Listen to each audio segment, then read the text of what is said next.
ఉందని చెప్పి కూడా నేను మీకు తెలియజేస్తున్నా. ఇంకొక పక్క 5 ఏళ్లలో ఎన్నో సంవత్సరాలు చూశాను కానీ కార్యకర్తలపైన దాడులు, హింసా రాజకీయాలు, అక్రమ కేసులు, వేధింపులు, కడాన సోషల్ యాక్టివిస్టులు కూడా ఇష్టానుసారంగా కేసులు పెట్టి హెరాస్ చేస్తే నిద్రపోకుండా వాళ్ళు కాపాడుకున్నాం. ఇంకొక పక్కన అన్ని పార్టీలకు 3 పార్టీలకు అనుభవం ఉంది.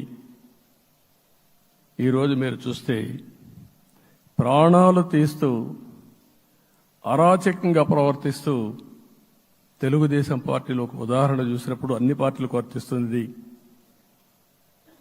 ఏదైతే మన పార్టీకి వ్యతిరేకంగా నేను ఆ పేర్లు చెప్పకూడదు కాబట్టి చెప్పలేదు కానీ స్లోగన్ ఏమంటే కడాన మెడ మీద కత్తున్న జై తెలుగుదేశం అంటూ ప్రాణాలు వదిలిపెట్టే పరిస్థితికి వచ్చారు.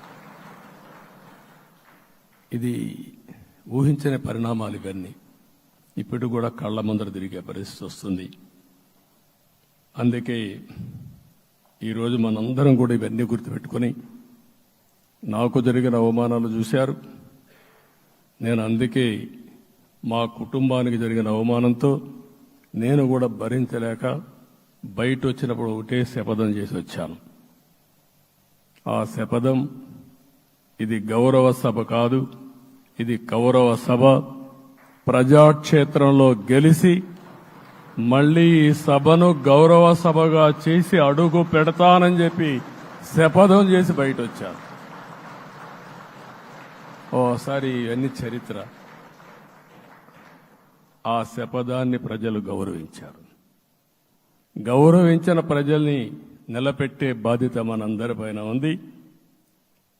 సభను కూడా ఎన్నోసార్లు పవన్ కళ్యాణ్ గారు చెప్పారు, భవిష్యత్తులో ఆంధ్రప్రదేశ్ శాసనసభని ఒక గౌరవ సభగా చేసి ప్రజా సమస్యల్ని చర్చిస్తామని చాలా స్పష్టంగా చెప్పారు. అలాంటి బ్రహ్మాండమైన వాతావరణం క్రియేట్ అవుతుంది.